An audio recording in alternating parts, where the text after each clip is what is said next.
se casser la voix.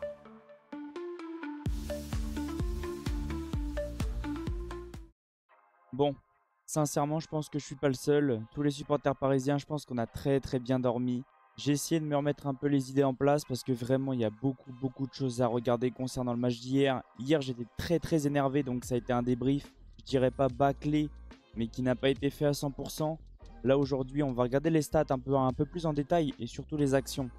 J'ai pris quelques images pour qu'on puisse regarder qu'est-ce qui n'a pas été. Après, c'est comme tout le temps, bien sûr, hein. La finition est catastrophique côté parisien. Mais là, il y a des choses à regarder un peu plus en détail qui nous ont pas échappé, mais que j'aimerais regarder encore plus. Parce que vraiment, il y a des choses, c'est inacceptable. Je suis désolé. Vraiment, on va regarder ça tranquillement avec les images.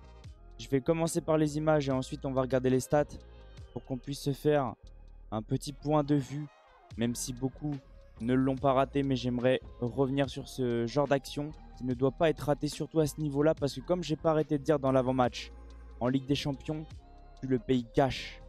En tout cas, bienvenue à tous sur la chaîne et aujourd'hui, on va faire une petite réaction à froid. Je suis un peu plus calme. Je dirais que je suis pas redescendu totalement parce que je suis toujours énervé, mais là je dirais que je suis un peu plus zen. J'ai regardé un petit peu plus en détail le match, surtout avec quelques petites séquences, voir qu'est-ce qui a été et qu'est-ce qui n'a pas été. Et sincèrement, il y a des joueurs, je vais encore vous tomber dessus, mais grâce à des images, comme je vous l'ai expliqué. En tout cas, j'espère que la vidéo va vous plaire. Bon visionnage. Alors, je sais pas si c'est fait exprès, mais il y a une info qui vient de tomber pile au moment du tournage du montage.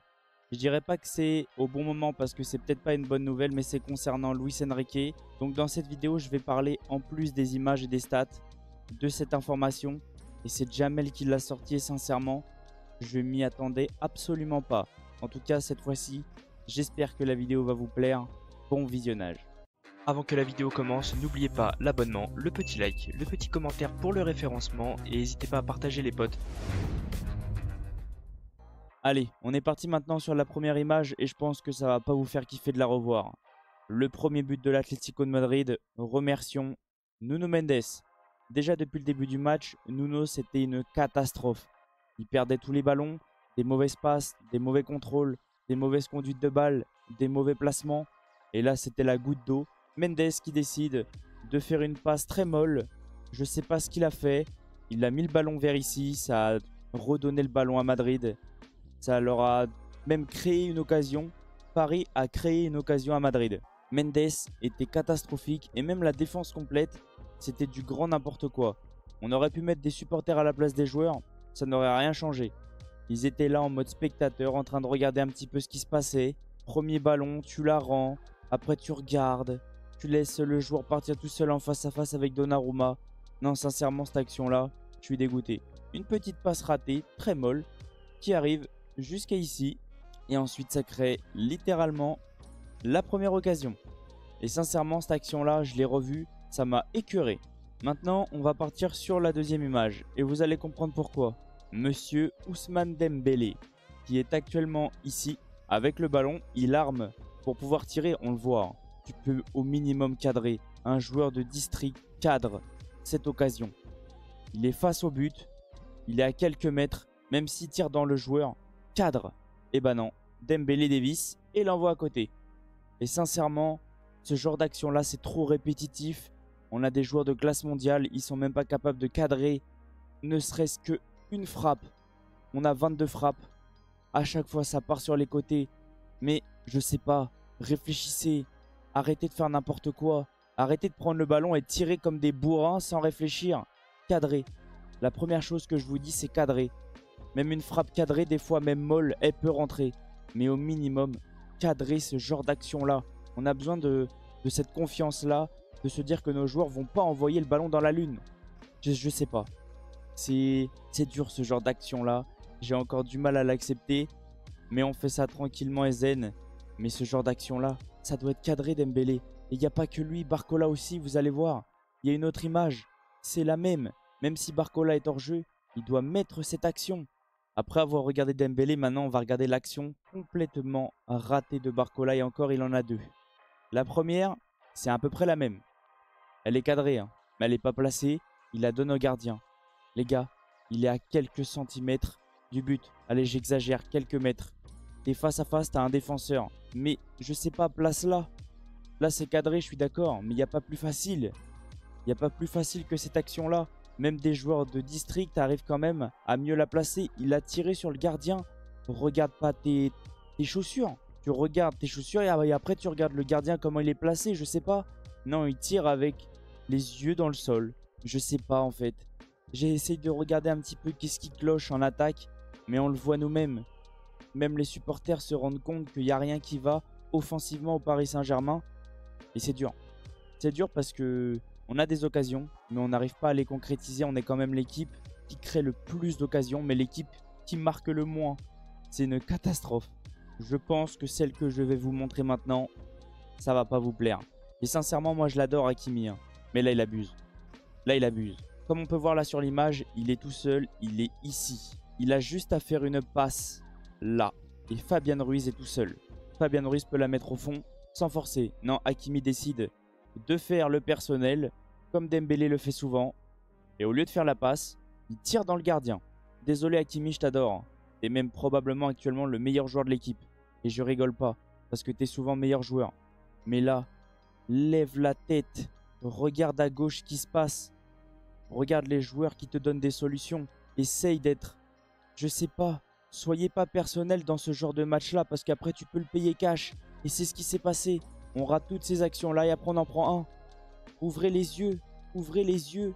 Il n'y a pas que lui. Dembélé, c'est pareil. Il en a eu des actions comme ça où il fait pas la passe. Contre Girona, si je dis pas de bêtises. Là, ça va. C'est qu'on arrive à remporter. Mais on gagne que 1-0. Non, sincèrement, vous avez déconné sur ce match-là. Là, voilà. L'autre action de Barcola. Il est hors jeu. Donc, même si il avait marqué, il n'y aurait pas but. Mais le problème, c'est que je suis obligé de lui tomber dessus quand même. Il est face au gardien. Et au lieu de cadrer, il l'a envoyé au-dessus. Et sincèrement les gars, c'est des choses faciles qu'on apprend en école de football. Et même moi je peux pas non plus vous reprendre parce que même moi je suis pas sûr de la cadrer. Mais au minimum je fais tout pour, au lieu de l'envoyer au-dessus. Même si t'es hors jeu, cadre là. Rassure les supporters, montre que ce genre d'action là ça peut finir au fond. Soyez, je sais pas, ne prenez pas non plus trop de risques. Faites pas n'importe quoi les gars, on a besoin de 25 tirs par match pour en mettre un seul. L'Atlético a eu besoin de 4 tirs pour en mettre 2. Et sincèrement, félicitations à Madrid qui marque sur ces peu d'actions mais au moins se rassure.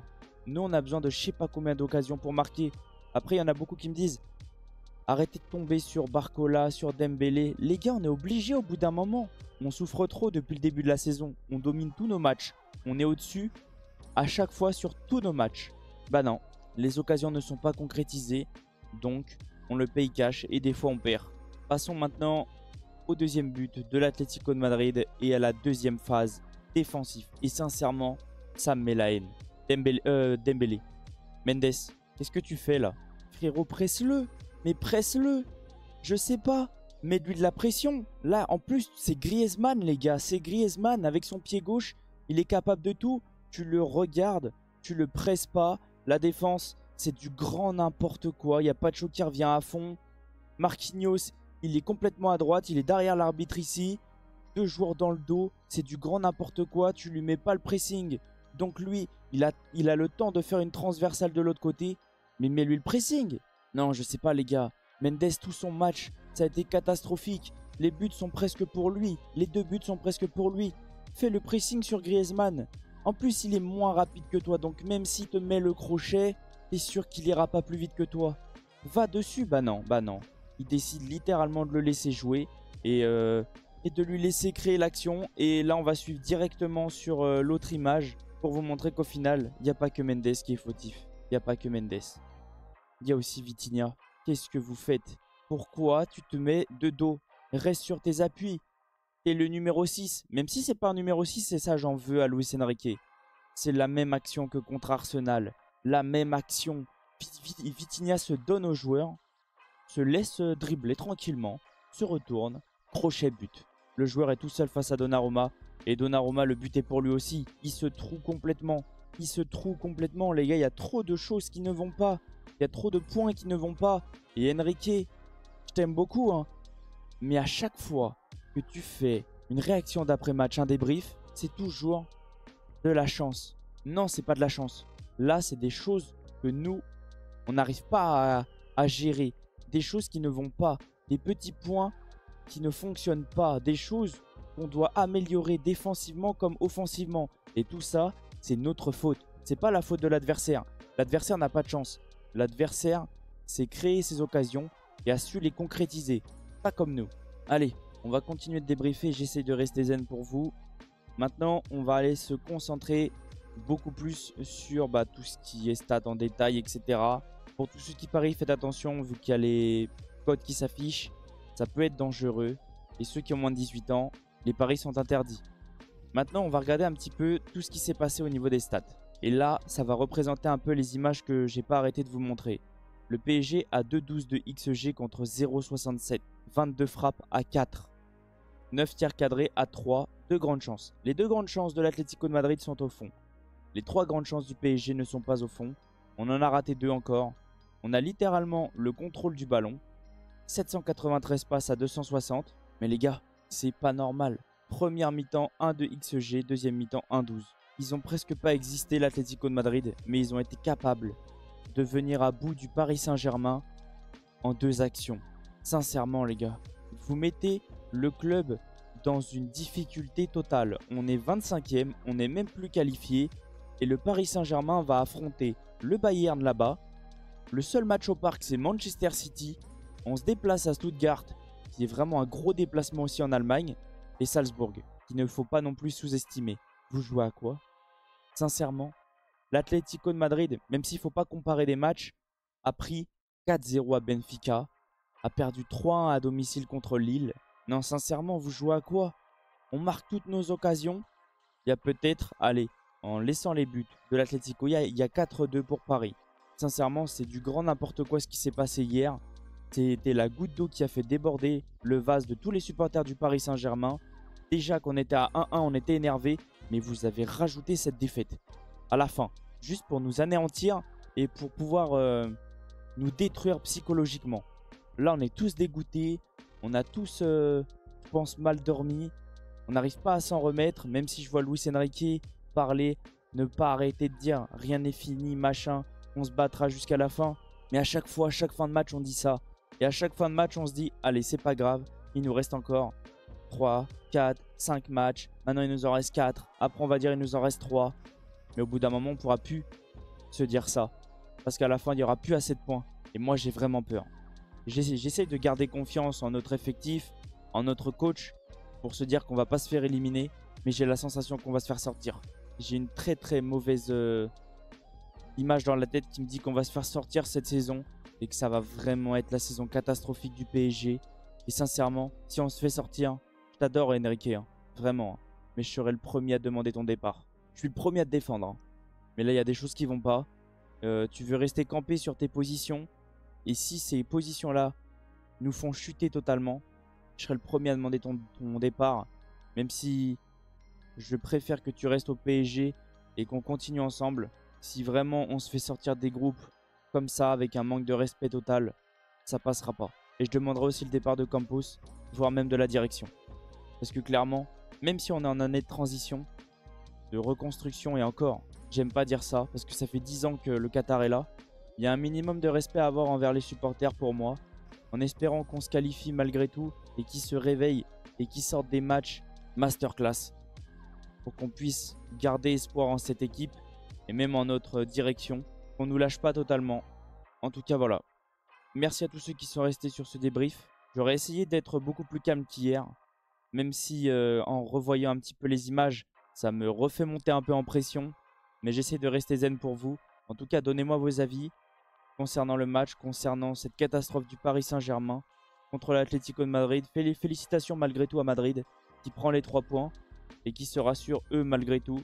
Bon, et après avoir regardé les images, avoir parlé un petit peu du coach, de la direction, avoir regardé les stats, et là on va se concentrer sur l'information de Djamel, qui je dirais est surprenante malgré tout, même s'il fallait clairement s'y attendre.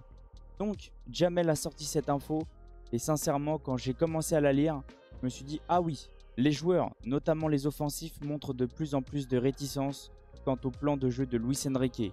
Le jeu de l'équipe est catégorisé comme stérile et prévisible par les différents membres de l'effectif. Je dirais que on ressent un petit peu la même chose. L'entraîneur a montré un peu trop de rigueur sur certaines de ses idées de jeu comme la non-utilisation d'un numéro 9. Ça, je suis d'accord. Il est satisfait de ne pas utiliser de numéro 9 et considère qu'il a ce qu'il faut à ce poste. D'ailleurs, il ne réclame pour le moment pas de numéro 9 pour le mercato hivernal. Il a indiqué à la direction qu'il voulait comme renfort pour le mercato hivernal un central, un ailier.